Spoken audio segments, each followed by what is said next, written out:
कला के सभी स्वरूपों में मूर्तिकला को एक जीवंत रूप माना गया है। किसी भी कलाकार के लिए मूर्तिकला अभिव्यक्तियों का माध्यम ही नहीं बल्कि एक खोज है जो कि अनवरत नई नई कृतियों को गढ़ने के लिए प्रेरित करती है।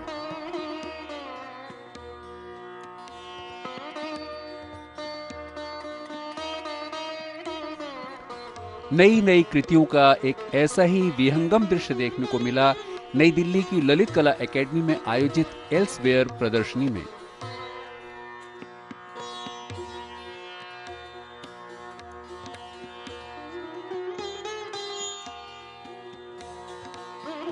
कहा जाता है कि एक कलाकार हमेशा ही अपने आसपास कुछ खोजता रहता है और वो उसी खोज को अपनी कृतियों के जरिए साकार रूप प्रदान करता है।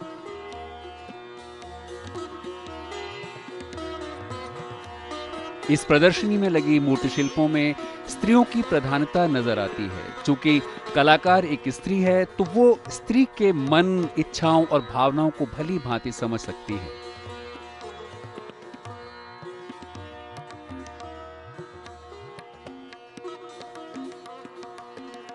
कृतियों में कलाकार ने राजस्थान की आदिवासी जनजातीय महिलाओं के रहन सहन, वेशभूषा, आभूषण, शारीरिक गठन और उनके मन में छिपे भावों को प्रस्तुत करने का प्रयास किया है।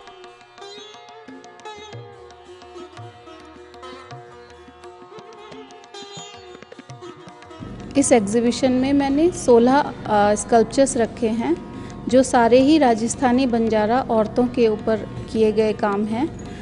इनमें से मैंने एक स्कल्पचर किया है जिसमें 2 बच्चे एक खेल खेल रहे हैं जो नॉर्मली आज के कंक्रीट जंगल में ये इस तरह के खेल ना तो बच्चे खेलते हैं और ना ही देखने को कहीं मिलते हैं। हम अपने बचपन में भी खेलते थे। और एक अधिकतर मेरे जो स्कल्पचर्स हैं सारे वो प्रकृति के बहुत करीब हैं और प्राकृतिक वातावरण में ही ये लोग रहते हैं। अभी भी इतने अभावों के बावजूद भी ये हमेशा प्रसन्नचित्त दिखाई देते हैं। जब भी आम जनमानस जीवन से जुड़े संघर्षों में लिप्त रहता है तो अधिकतर उसके मन में पीड़ा, चुभन का एहसास होता है, क्योंकि वो इस संघर्ष में अपने आप को असहाय महसूस करता है, तो वो सुख की तलाश में इधर उधर भटकता रहता है। लेकिन कलाकार ने शिल्प कृतियों के जरिए दिखाया है कि कैसे ये महिलाएं संघर्ष भरे जीवन में भी अपने आप को खुश रखती हैं और उनका व्यवहार भी खुशनुमा रहता है। वो जीवन में व्याप्त परेशानियों से जूझते हुए उसे सकारात्मक तरीके से जीती हैं। वो अपने आप को प्रकृति की गोद में पाती हैं और पारंपरिक मूल्यों को सहेज कर अनवरत चलती रहती हैं।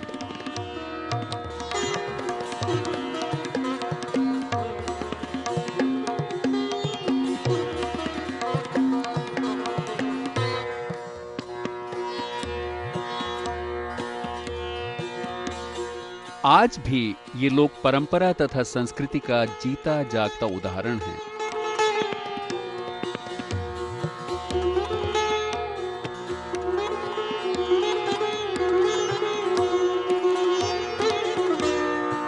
खुद को आधुनिक मूल्यों के साथ साथ जड़ों से जोड़े रखना कोई इनसे सीखे। मुझे बचपन से ही मिट्टी में खेलने का शौक था, तो हम अपने मदर से छुप के छत पे ले जाके मिट्टी के साथ खेलते थे। तो वही शौक धीरे धीरे कब मेरी कला की अभिव्यक्ति में परिवर्तित हो गया मुझे पता ही नहीं चला। धीरे धीरे मैं अपना ये काम बढ़ाती रही। आज मैं ब्रोंज में करती हूँ सारे स्कल्पचर।